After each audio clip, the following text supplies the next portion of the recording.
θεωρείς ότι έχει αλλάξει ο χαρακτήρας σου από όταν δεν ήσουν έφηβη? Αλλά κοιτάω τώρα. Κάτω μου κάνεις όλα. 3, 2, 1, πάμε. Ωραία. Αχ, πονάω, κάτσε. Πάμε. 3, 2, 1, πάμε. Τι ήταν η ερώτηση? Κάτι σου αρέσει να είσαι πιο πολύ? Συγγνώμη, ναι. Αλλά τι...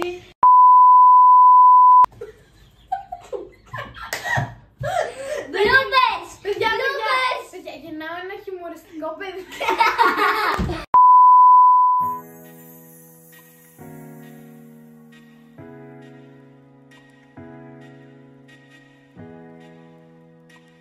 Γεια σας παιδιά, τι μου κάνετε, πώς μου είστε? Ελπίζω να είστε πάρα πολύ καλά. Σήμερα είναι το τέταρτο podcast μας και σήμερα έχω μαζί μου την καλεσμένη. Μία έφηβη, μία 11χρονη και θα πούμε μέσα από τα μάτια του εφήβου έτσι ώστε να δούμε τη ζωή του. Θα κάνω εγώ κάποιες ερωτήσεις που τις έχω γραμμένες σε αυτό το βιβλίο και πριν όμως ξεκινήσουμε κάντε ένα like και ένα subscribe γιατί με βοηθάει full πολύ. Πάμε! Καταρχάς να σας καλωσορίσουμε στην ομάδα μας. Καλώς σας βρήκα. Και, λοιπόν, καταρχάς, πρώτη ερωτησούλα, πώς σε λένε? Έλφη. Πόσο χρονών είσαι? 12. Δασκάλα 13 φοβερά. Ποιο είναι το αγαπημένο σου μάθημα στο σχολείο? Το αγαπημένο μάθημα στο σχολείο είναι η γυμναστική. Για ποιο λόγο? Γιατί μου αρέσει πολύ να φύγω. Έχεις αγαπημένο φαγητό και ποιο είναι αυτό?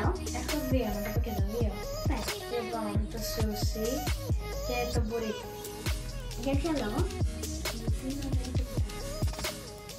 Για ποιο λόγο είναι ωραίο φαγητό? Αυτό. Γιατί μου αρέσει με γευστικά. Ευχαριστούμε. Τι μας σου αρέσει πιο πολύ? Μου αρέσει πάρα πολύ το cheesecake.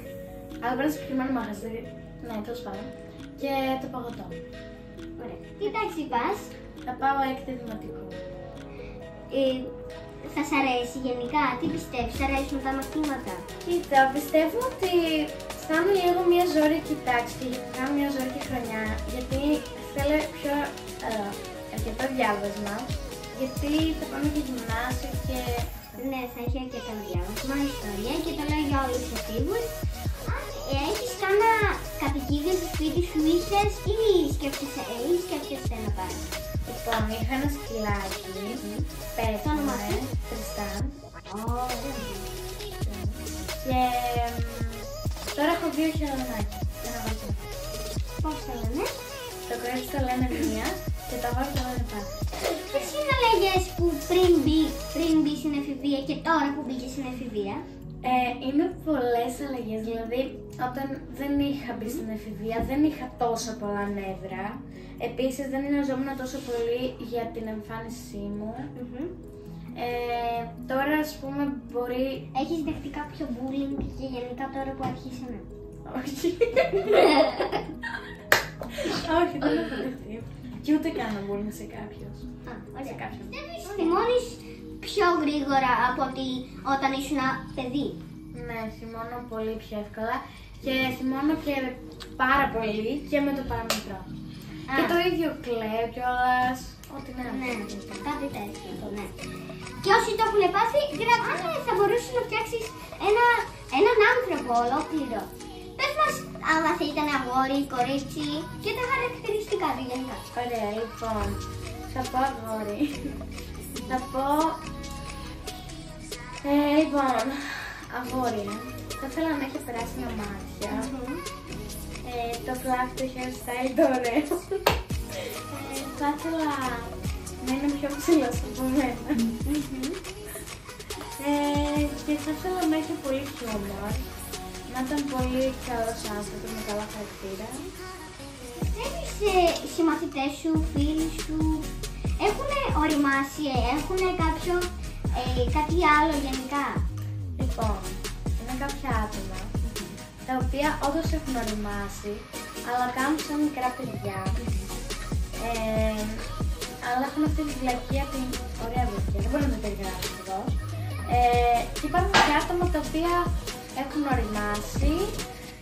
Βασικά θεωρώ ότι όλες τις τάξεις μου έχουν οριμάσει. Και απλά όλοι έχουμε αυτή την παιδική και την βλακεία μας.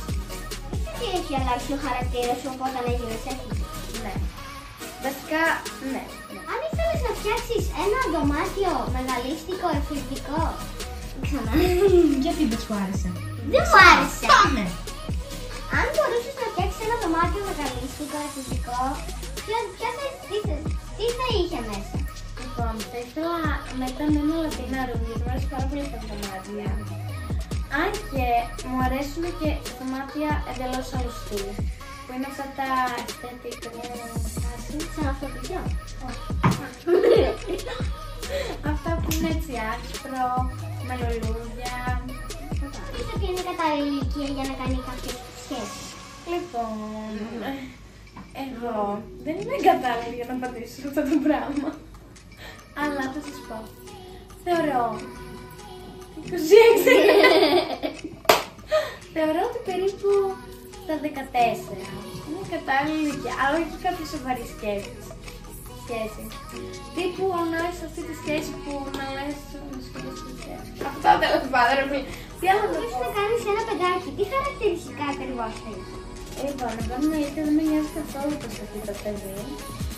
Το νόημα είναι ότι θα είναι δικό μου. Αν μου φύγω να το επιλέξω, θα ήθελα να έχει και αυτό πράσινα μάτια. Αγόρι κορίτσι. Ιδανικά θα ήθελα γενικά παιδιά να έχω περίπου 3, 2 αγόρια και ένα κορίτσι.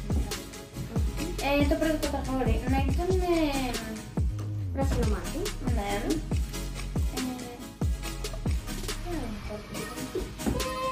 Δεν ξέρω. Πράσινο μάτια. Τι άλλο? Χιουμοριστικό. Τελικά τι σου αρέσει να είσαι πιο πολύ? Έφηβη ή παιδί? Παιδί, γιατί θεωρώ ότι το να σε είναι πολύ Πιο δύσκολο. Αυτό ήταν το βίντεο. Ελπίζω να σας άρεσε. Αν σας άρεσε, κάντε ένα like και ένα subscribe, γιατί με βοηθάει πάρα πολύ. Ευχαριστούμε την συμμετοχή μας στην Έλφη. Και γράψτε μας κάτω σε σχόλια ποιον guest θα θέλατε να καλέσουμε στο επόμενο podcast. Σκάριο! Φιλάκια!